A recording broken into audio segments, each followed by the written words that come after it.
بسم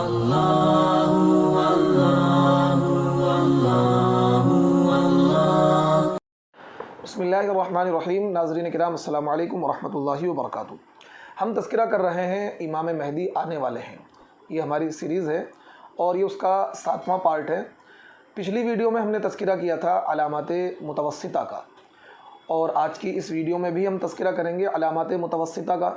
علامات متوسطہ وہ ہیں جو بہت پہلے ہی ظاہر ہو چکی ہیں لیکن ابھی اپنی انتہا کو نہیں پہنچی ہیں. جب یہ علامات یعنی علامات متوسطہ جو بیچ کی علامات ہیں، درمیان کی علامات ہیں، جب یہ اپنی انتہا کو پہنچ جائیں گی تو پھر علامات قریبہ کا ظہور ہوگا. اور علامات قریبہ میں سب سے پہلے جو علامت ظاہر ہوگی وہ امام مہدی کا ظہور ہے، یعنی امام مہدی ظاہر ہو جائیں گے. تو اصل ہمیں امام مہدی پر بیان کرنا ہے، لیکن اس سے پہلے علامات بعیدہ کا تذکرہ ہم کر چکے ہیں. علامات متوسطہ جو بیچ کی علامات ہیں ان کا تذکرہ ہم کر رہے ہیں، اور جب یہ ان علامات کا تذکرہ مکمل ہو جائے گا پھر ہم امام مہدی کا تذکرہ کریں گے. تو آج ہم اس ویڈیو میں تذکرہ کریں گے. نبی علیہ السلام نے ارشاد فرمایا مال میں حلال و حرام کا جو فرق ہے وہ مٹ جائے گا، ختم ہو جائے گا. لوگ حرام و حلال میں تمیز نہیں کریں گے. ایک زمانہ ایسا بھی آئے گا. یہ دیکھیں نبی علیہ السلام نے جو علامات ارشاد فرمائی ہیں آج سے 1400 سال پہلے، جب آپ ان علامات کو پڑھیں گے سنیں گے تو ایسا لگتا ہے کہ نبی علیہ السلام ان تمام چیزوں کو بالکل اپنی کھلی ہوئی آنکھوں سے دیکھ رہے تھے. یعنی آپ کی بیان کردہ پیشن گوئی، آپ کی بیان کردہ علامات حرف بحرف لفظ بلفظ من وعن ایز اٹ از کیا ہے پوری ہو رہی ہیں. دیکھیے حدیث کیا ہے. بخاری کی روایت ہے، اس کا حدیث نمبر ہے 2059. نبی کریم صلی اللہ علیہ وسلم کا ارشاد ہے کہ لوگوں پر ایسا زمانہ آئے گا کہ انسان کو آنے والے مال کی کوئی پرواہ نہیں ہوگی کہ وہ حلال ہے یا حرام. اب دیکھیے یہ حدیث سنیے اور ہم اپنے معاشرے کا ذرا جائزہ لیں. آج مال ہو، پیسہ ہو، چاہے جیسا ہو، یہ لوگوں کا مزاج بنا ہوا ہے. پیسہ ہو چاہے جیسا ہو، کہیں سے آئے، کسی بھی طریقے سے آئے، کسی کو تکلیف دے کر آئے، کسی کو دھوکہ دے کر آئے، کسی کو ستا کر آئے، کسی کی بے ایمانی کر کر آئے، کسی کا حق مار کر آئے، کسی بھی طریقے سے کہیں سے بھی مال آ جائے، کسی بھی طریقے کا ہو، پیسہ ہو چاہے جیسا ہو، یہ ہمارا مزاج بنا ہوا ہے. تو یہ علامت بھی، یہ نشانی بھی حرف بحرف پوری ہو رہی ہے اور پوری ہو چکی ہے. دیکھیں نبی علیہ السلام نے ایک حدیث اور ارشاد فرمائی کہ بدعات پھیل جائیں گی. دین میں نئی باتیں، نئی چیزیں جو دین کا حصہ نہیں ہیں. بدعات کسے کہتے ہیں؟ وہ چیز جو دین میں نہیں ہے اس کو دین بنا کر پیش کیا جائے، وہ بدعت ہے. اور بدعت کے بارے میں نبی علیہ السلام نے ارشاد فرمایا کل بدعت ضلالہ وکل ضلالۃ فی النار، کہ ہر بدعت کیا ہے؟ گمراہی ہے، اور ہر گمراہی انسان کو جہنم میں لے جانے والی ہے.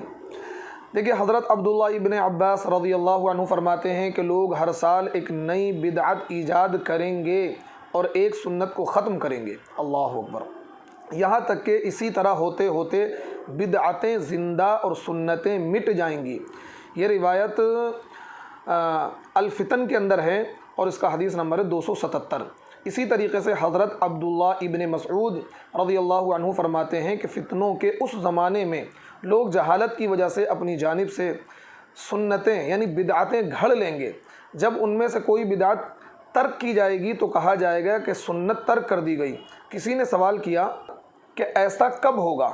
حضرت عبداللہ ابن مسعود رضی اللہ عنہ نے ارشاد فرمایا جب جاہلوں کی کثرت، علماء و فقہائے کرام کی قلت، امراء اور ریاکار قراء کی کثرت، امانت داروں کی قلت ہو جائے گی، اور آخرت کے اعمال جن سے اللہ تعالیٰ کو راضی کیا جاتا ہے ان کے ذریعے دنیا طلبی کی جائے گی. یہ بھی الفتن کے اندر روایت ہے، اس کا حدیث نمبر ہے 51.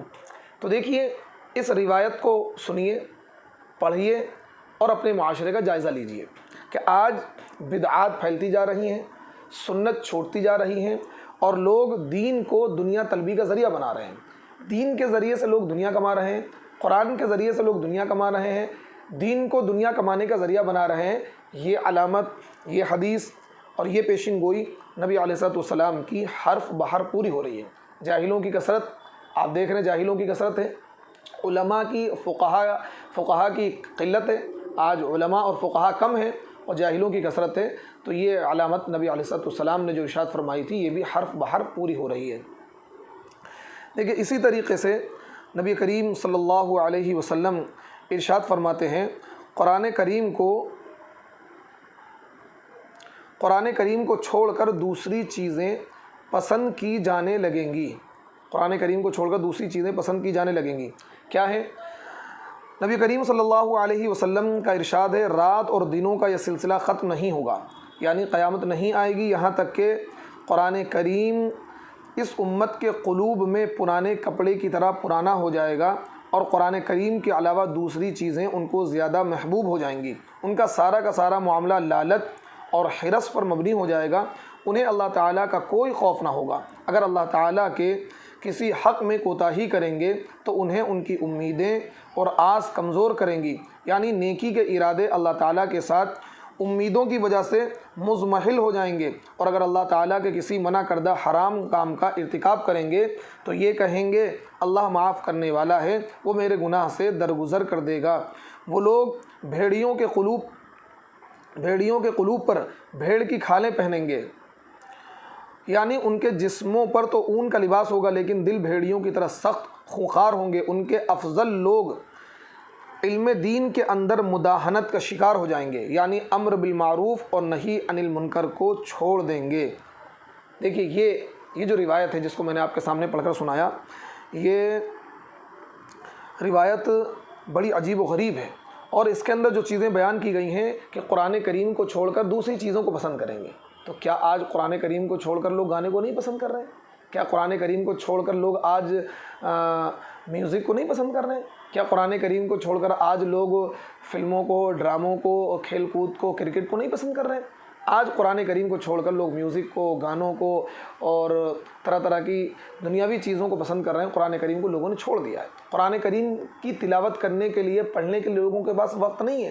گیم کھیلنے کے لیے وقت ہے، اخبار پڑھنے کے لیے وقت ہے، نیوز دیکھنے کے لیے وقت ہے، کھیل کود کرنے کے لیے وقت ہے، گانا سننے کے لیے ان کے پاس وقت ہے، گانا گانے کے لیے ان کے پاس وقت ہے، سیر و تفریح کرنے کے لیے وقت ہے، اور مٹر گشتی کرنے کے لیے وقت ہے، دوستوں کے ساتھ بیٹھ کر گپے لڑانے کے لیے وقت ہے۔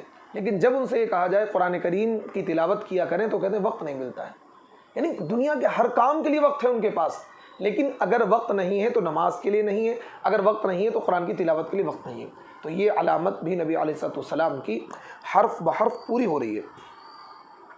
اور گناہ کی معافی کی امید پر لوگ گناہ کریں گے۔ آج لوگ کیا کہتے ہیں؟ اجی اللہ معاف کر دے گا، اللہ غفور رحیم ہے، اللہ معاف کرنے والا ہے۔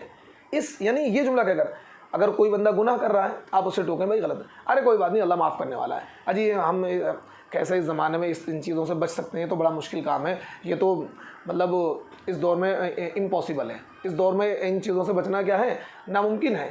اس طرح کی دلیل دے کر اور دیکھو بس اللہ معاف کرنے والا، اللہ سے کہتے ہیں کہ ہم مجبور تھے، یعنی اس طریقے سے کہتے ہیں اتنی ڈٹائی کے ساتھ کہ حشر کے میدان میں کسی کو ہمت نہیں ہوگی، کسی کو جرت نہیں ہوگی کہ اللہ کے سامنے گفتگو کرے۔ الا من اذن له الرحمن، صرف وہ شخص لا يتکلمون الا من اذن له الرحمن، یعنی وہ شخص جس کو اللہ اجازت دے دے بس وہی اللہ سے گفتگو کر سکتا ہے، نہیں تو کسی کی ہمت نہیں ہوگی کہ وہ اللہ کے سامنے گفتگو کرے، بات چیت کرے۔ آج اس زمانے کا انسان 14ویں صدی کا 15ویں صدی کا ایک جاہل آدمی کھڑا ہو کر یوں کہتا ہے جی اللہ سے کہتے ہیں کہ ہم مجبور تھے اس لیے ہم نے نماز نہیں پڑھی، ہمارے پاس وقت نہیں تھا، ہم دنیا میں بیوی بچوں کا پیٹ پالنے میں لگے ہوئے تھے، یا مجبور تھے ہم سود سے یا اس چیز سے ہم نہیں بچ پائے۔ اس طریقے سے دھڑلے سے کہہ دیتا ہے جیسا کہ نعوذ باللہ کوئی چھوٹا سا آدمی سامنے کھڑا ہوگا، اس کے سامنے اپنی بات کو ہم رکھ دیں گے۔ بڑے بڑے نبیوں کو یہ جرت نہیں ہوگی کہ وہ اللہ کے سامنے کلام کر سکیں، بس وہی اللہ کے سامنے کلام کر پائے گا جس کو اللہ اجازت دیں گے، جس کو قرآن نے کہا الا من اذن له الرحمن وقال صوابا، یعنی اجازت دینے کے بعد بھی قید ہے کہ درست بات کرے گا، ایران کی توران کی ادھر ادھر کی بات نہیں کر سکتا، الٹپ بات نہیں کر سکتا۔ تو اس کے باوجود آج کیا حال ہے لوگوں کا؟ اور پھر یہ بھائی اللہ معاف کرنے والا ہے، اللہ معاف کر دے گا۔ صحابہ کو یہ بات نہیں پتہ تھی، نبیوں کو یہ بات نہیں پتہ تھی، اولیاء اللہ کو یہ بات نہیں پتہ تھی کہ بھائی اللہ معاف کرنے والا ہے۔ صحابہ راتوں کو جاگ رہے ہیں، راتوں میں عبادت کر رہے ہیں، اور راتوں کو اللہ کے سامنے رو رہے ہیں۔ حضرت عمر جیسا شخص اپنے بارے میں یہ فکر کر رہا ہے کہ عمر منافق ہو گیا۔ حضرت حذیفہ ابن الیمان جو اللہ کے نبی کے رازدار صحابی، ان سے جا کے بار بار دریافت کر رہے ہیں کہ اے حذیفہ ذرا یہ بتا دو جو منافقین کی فہرست نبی نے آپ کو دی تھی یا بتائی تھی، آپ ان کے رازدار صحابی ہیں، مجھے بتا دیں میرا نام تو نہیں ہے، میں نہیں پوچھنا چاہتا کن کا نام ہے کن کا نام نہیں، مجھے اس سے کوئی مطلب نہیں، صرف اتنا بتا دیں کہ کہیں میرا نام تو نہیں ہے۔ یعنی عمر جیسا جلیل القدر صحابی جس کے بارے میں نبی فیصلہ کر چکے ہیں جنتی ہے، عمر فی الجنہ، نبی نے مہر لگا دی، لیکن اس کے باوجود انہیں اپنے بارے میں اتنی تشویش اتنی فکر لاحق ہے۔ اور آج ہم جیسے لوگ یوں کہہ دیتے ہیں اجی اللہ معاف کرنے والا ہے، یعنی معافی کی امید پر گناہ کا کرنا یہ بھی قیامت کی نشانیوں میں سے ایک نشانی ہے۔ یقیناً اللہ معاف کر دے گا، اس سے انکار نہیں ہے، لیکن اس امید کے ساتھ اس کو ہلکا سمجھنا جی اللہ معاف کر دے گا۔ بھائی غلطی ہو گئی، غلطی سے نہ چاہ کر بھی پھر یہ امید رکھیں اللہ معاف کر دے گا، اچھی بات ہے، لیکن اس امید پر گناہ کرنا کہ اللہ معاف کر دے چلو کر لو، اللہ معاف کر دے گا چلو شراب پی لو، اللہ معاف کر دے گا چلو زنا کر لو، اللہ معاف کر دے گا کسی کا حق مار لو، اللہ معاف کر دے گا نماز چھوڑ دو، اس امید پر گناہ کرنا یہ وہ بات ہے جس کو نبی علیہ الصلوۃ والسلام 1400 سال پہلے ارشاد فرما کر چلے گئے تھے، اور آج یہ علامت بھی حرف بحرف پوری ہوتی ہوئی نظر آ رہی ہے۔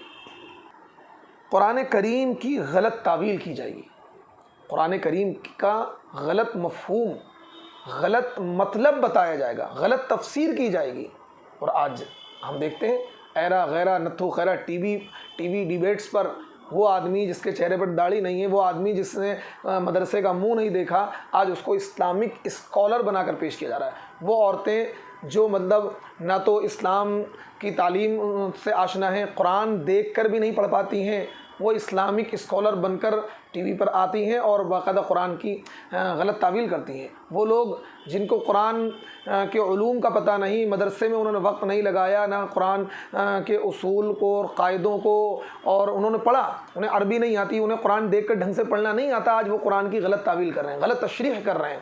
ایسے بے شمار مطلب لوگ ہیں اس دنیا کے اندر قرآن کی غلط تعویل کر رہے ہیں، انہیں قرآن کا علم نہیں ہے، حدیث کا علم نہیں ہے، تاریخ کا علم نہیں ہے، سیرت کا علم نہیں ہے، علم فقہ کا علم نہیں ہے، علم معانی کا علم نہیں ہے، کوئی علم نہیں ان کے پاس، لیکن قرآن کی وہ غلط تعویل کر رہے ہیں۔ یہ علامت، یہ چیز بھی نبی علیہ السلام کی جو بتائی ہوئی ہے کہ قرآن کی غلط تعویل کی جائے گی، قرآن کریم کی غلط تشریح کی جائے گی، غلط مفہوم بیان کیا جائے گا، یہ علامت بھی پوری ہو رہی ہے۔ کیا ہے؟ ایک دفعہ نبی کریم صلی اللہ علیہ وسلم نے اپنی امت کی ہلاکت کتاب اللہ کی وجہ سے بیان کی۔ حضرات صحابہ کرام نے وجہ دریافت کی تو آپ نے ارشاد فرمایا وہ لوگ قرآن کریم کو سیکھ کر اس کی تعویل کر کے اللہ تعالیٰ کے نازل کردہ حکم کو دوسرے معنی پر محمول کریں گے، یعنی قرآن کریم کو سیکھیں گے، جیسے کہ آج انجینئر ٹائپ کے لوگ، انجینئر مرزا علی، اس طریقے کے طارق فتح، جاوید غامدی، اس طرح کے لوگ قرآن کو ڈائریکٹ تھوڑا سا پڑھا، اس کے ترجمہ وغیرہ پڑھ کر اور اپنی رائے پیش کرتے ہیں، بھائی دیکھو قرآن میں یہ لکھا ہے، اس قرآن کی آیت کا اپنے طور پر، یعنی قرآن کو سیکھ کر اس کو دوسرے معنی پر محمول کریں گے۔ بھائی قرآن کریم کے وہ معنی معتبر ہیں جو صحابہ سے منقول ہوں، کیوں؟ نبی علیہ السلام کے جو ڈائریکٹ شاگرد تھے وہ صحابہ تھے، تو جو چیز صحابہ نے سمجھی ہے وہی چیز اگر ہم سمجھیں گے تو قرآن کا وہ مفہوم معتبر ہوگا۔ اگر ہم اپنے طور پر اس کا کوئی نیا مفہوم نکالیں گے جو صحابہ نے نہیں لیا اس مفہوم کو، تابعین نے اس مفہوم کو نہیں لیا، 14 صدی کے بعد ہم اس مفہوم کو لے رہے ہیں، اس معنی کو کہیں اور محمول کر رہے ہیں، تو بھائی یہ تو بہت کامن سینس کے بھی خلاف ہے۔ بھائی نبی کے ڈائریکٹ شاگرد صحابہ تھے، اور صحابہ کو نبی نے سکھایا بھائی قرآن کی اس آیت کا یہ مطلب ہے، اس آیت کا یہ مطلب ہے۔ عبداللہ بن مسعود ہیں، عبداللہ بن عباس مفسر قرآن ہیں، قرآن کی زیادہ تر روایتیں انہی سے مروی ہیں، تفسیر کی حضرت عائشہ ہیں۔ تو قرآن کریم کی آیات کا وہ مفہوم جو صحابہ سے منقول ہے، صحابہ نے اس آیت کا جو مفہوم بیان کیا وہی معتبر ہوگا، نہ کہ وہ معتبر ہوگا جو آج کل لوگ کیا کر رہے ہیں، قرآن کو سیکھا اور اس کا مطلب اپنی مرضی سے بیان کرنا شروع کر دیا۔ جیسا کہ آج کل ٹی وی ڈیبیٹس پر ہو رہا ہے کہ بھئی پردے کا ذکر قرآن میں نہیں ہے، اور اس کا ذکر قرآن میں نہیں ہے، چہرے کا ذکر قرآن میں نہیں ہے، اس طرح کی باتیں لوگ کرتے ہیں، اور یہ بات کہ لوگ قرآن کو سیکھ کر اس کی تعویل کریں گے، غلط تعویل کریں گے، نبی علیہ السلام نے 1400 سال پہلے ارشاد فرما دی تھی۔ آج اس زمانے سے ہم اور آپ گزر رہے ہیں اور اپنی کھلی آنکھوں سے دیکھ رہے ہیں کہ قرآن کریم کی لوگ غلط تشریح کر رہے ہیں، غلط مطلب بیان کر رہے ہیں۔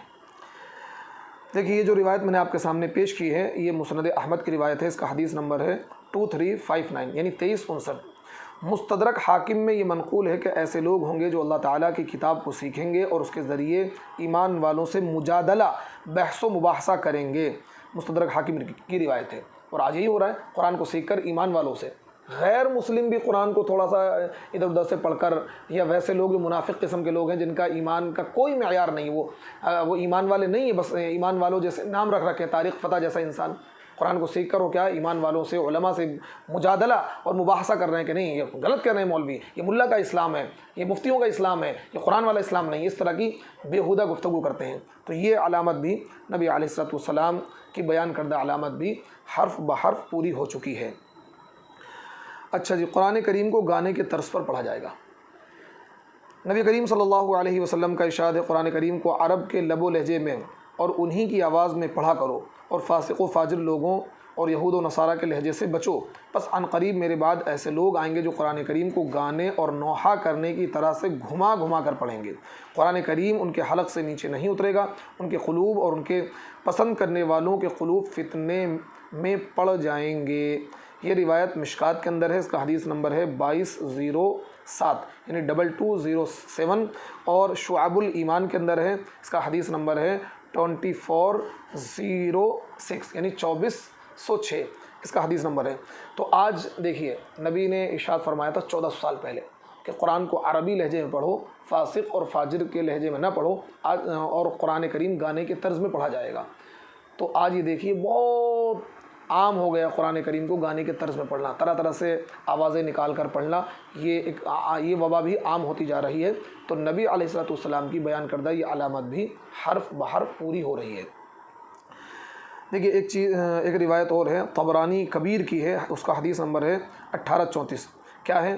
نبی کریم صلی اللہ علیہ وسلم کا ارشاد ہے کہ مجھے اپنی امت پر 6 چیزوں کا خوف ہے: بچوں یعنی نااہل اور بے وقوفوں کی حکومت، شرطیوں یعنی ظلم کرنے والے پولیس کا بکثرت ہو جانا، آج دیکھیے پولیس کیا ظلم کرتی ہے، یہ بھی کثرت ہے اس چیز کی، فیصلوں میں ظلم و ستم کا رواج، یہ بھی ہے، فیصلے ظلم و ستم کی بنیاد پر ہو رہے ہیں، رشوت کا لین دین، قطع رحمی، خون کو ارزاں سمجھ لینا، رشوت بھی خوب عام ہو رہی ہے، قطع رحمی، رشتے ناطے ذرا سی دیر میں انسان ختم کر دیتا ہے، سالوں سال سگے بھائی سے نہیں بول رہا ہے، سگی خالہ سے نہیں بول رہا ہے، سگی پھوپھی سے نہیں بول رہا ہے، باپ بیٹے سے نہیں بول رہا ہے، بیٹا باپ سے نہیں بول رہا ہے، قطع تعلقی کر لی، تو قطع رحمی یہ بھی عام ہو چکی ہے۔ رشوت کا لین دین بالکل، مطلب رشوت کو لوگ رشوت سمجھ ہی نہیں رہے، جبکہ اور نہ رشوت دینے کو لوگ رشوت سمجھ رہے ہیں اور نہ رشوت لینے کو لوگ رشوت سمجھ رہے ہیں، بلکہ اس کو ہدیہ اور تحفہ اور گفٹ کا نام دے کر لے رہے ہیں۔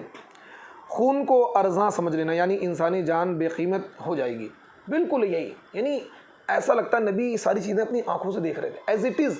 آج ایک کتا مر جائے، ہاتھی مر جائے تو اس پر چرچے ہوتے ہیں، بھائی ہاتھی کیا ختم ہو رہے ہیں، چیتا ہندوستان سے ختم ہو رہا ہے، گدھ ختم ہو رہے ہیں، ان کو زندہ رکھنے کی کوشش کی جائے، ان کی نسل کو بڑھانے کی کوشش کی جائے، ایک انسان مر جاتا ہے اس پر کوئی مسئلہ نہیں۔ جگہ جگہ کہیں ایکسیڈنٹ کے ذریعے سے کہیں قتل کر دیا جا رہا ہے، کہیں مارا جا رہا ہے، مطلب طرح طرح سے انسان کو مارا جا رہا ہے، مر رہے ہیں، اس پر کوئی فکر لاحق نہیں ہو رہی کہ اتنے انسان کیوں مر رہے ہیں، اتنے انسانوں کو قتل کیوں کیا جا رہا ہے، اس پر کوئی فکر نہیں۔ اگر کوئی مطلب جانور مر جائے تو اس پر بڑی ڈیبیٹس ہوتی ہیں، بڑے معاملات ہوتے ہیں، اور ایسا آپ لوگ دیکھتے رہتے ہوں گے۔ یعنی یہ علامت بھی کہ انسانی خون ارزاں ہو جائے گا، سستا ہو جائے گا، انسان کی جان بالکل بے قیمت ہو جائے گی۔ آج کوئی انسان مر جائے تو اس پر کوئی زیادہ اہمیت نہیں، بلکہ قتل کر دیا جائے کوئی اہمیت کے ساتھ اس کو نہیں لیتا ہے، جبکہ نبی علیہ الصلوۃ والسلام نے ارشاد فرمایا ایک انسان کا قتل پوری انسانیت کا قتل ہے، اتنا بڑا، اور پھر ایک مومن کو قتل کرنا تو بہت بڑا جرم ہے۔ وَمَن يَقْتُلْ مُؤْمِنًا مُتَعَمِّدًا فَجَزَاؤُهُ جَهَنَّمُ خَالِدًا فِيهَا، اللہ کے نبی نے ارشاد فرمایا، اور قرآن میں اللہ تعالیٰ نے ارشاد فرمایا۔ تو دیکھیے خون کو ارزاں سمجھ لینا یعنی انسانی جان بے قیمت ہو جائے گی، ایسی نسل کا پیدا ہو جانا جو قرآن کریم کو گانا بجانا بنا لیں گے، یعنی گانے کی طرز پر پڑھنے لگیں گے۔ وہ لوگ ایسے شخص کو قرآن سنانے کے لیے آگے کریں گے جو ان میں نہ دین کی زیادہ سمجھ بوجھ اور علم رکھتا ہوگا اور نہ ہی ان میں افضل ہوگا، وہ انہیں قرآن کریم گانے کی طرز پر سنائے گا۔ یہ طبرانی کی روایت ہے، اور یہ بھی علامت نبی علیہ الصلوۃ والسلام کی حرف بحرف پوری ہو رہی ہے۔ تو دیکھیے ناظرین، آج کی اس ویڈیو میں اتنا ہی، انشاءاللہ اگلی ویڈیو میں پھر علامات متوسطہ بھی بہت سی باقی ہیں، ان کو لے کر حاضر ہوتے ہیں۔ السلام علیکم ورحمۃ اللہ وبرکاتہ۔